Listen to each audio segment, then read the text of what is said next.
तो डिफरेंस देख लेते हैं aerobic respiration and anaerobic respiration. जैसे हम लोग रिस्पायरेशन देखे तो रिस्पायरेशन में दो टाइप था। एक क्या था, एरोबिक रिस्पायरेशन जो कि ऑक्सीजन के प्रेजेंस में हो रहा था रिस्पायरेशन, और दूसरा क्या था, एनएरोबिक रिस्पायरेशन, जिसमें क्या रिस्पायरेशन तो हो रहा था लेकिन क्या बिना ऑक्सीजन का, इसके पास ऑक्सीजन नहीं था।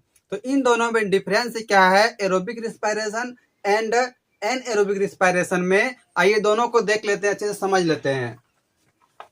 पहला क्या है एरोबिक रिस्पायरेशन।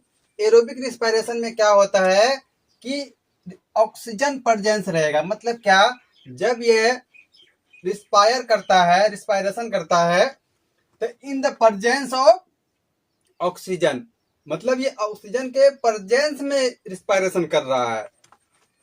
जैसे ग्लूकोज टूटेगा तो किसके प्रेजेंस में टूट रहा है, ऑक्सीजन के प्रेजेंस में टूट रहा है। लेकिन वही अगर हम बात करें एनएरोबिक रिस्पायरेशन की, इसमें क्या हो जाएगा कि respiration occur in absence of oxygen, यहां पे ऑक्सीजन नहीं है। यही दो बहुत बड़ा डिफरेंस है। पहले क्या एरोबिक में वहां ऑक्सीजन प्रेजेंट था, लेकिन जो एनएरोबिक है यहाँ पे ऑक्सीजन प्रेजेंट नहीं है। दूसरा है कि यहाँ पे क्या कंप्लीट ऑक्सीडेशन होगा। कंप्लीट ऑक्सीडेशन का मतलब यह है कि जैसे ग्लूकोज था मतलब C6H12 और O6, एक ऐसा फॉर्मूला ग्लूकोज का है। यह तोड़ के क्या बनाता है, CO2 प्लस H2O प्लस क्या एनर्जी, यही ना एनर्जी रिलीज कर रहा है। तो वही बोल रहा है कि यहाँ जो हो रहा है वो कंप्लीट ऑक्सीडेशन हो रहा है, लेकिन जो एनएरोबिक रिस्पायरेशन है यहाँ इनकम्प्लीट ऑक्सीडेशन हो रहा है। क्यों? क्योंकि इसके पास सिर्फ क्या है, जैसे ये अल्कोहल से क्या बना रहा है, CO2 बना रहा है। ये फिर ग्लूकोज मान लेते हैं C6H12O6 लेते हैं। तो इसको अगर ये क्या करते, इसके पास तो ऑक्सीजन है ही नहीं, तो बिना ऑक्सीजन का टूटेगा जब ये, तो ये बना लेता है लैक्टिक एसिड। क्या बनाता है, लैक्टिक एसिड बना लेता है। तो दो स्टेप समझ में आया। पहला क्या कि एरोबिक में ऑक्सीजन प्रेजेंट होगा और एनएरोबिक में प्रेजेंट ऑक्सीजन नहीं होगा। दूसरा क्या कि जो एरोबिक रिस्पायरेशन है इसमें ऑक्सीडेशन कंप्लीट होता है और एनएरोबिक वाले में ऑक्सीजन इनकम्प्लीट होता है। तीसरा पॉइंट चलते हैं कि it occur in plant and animal.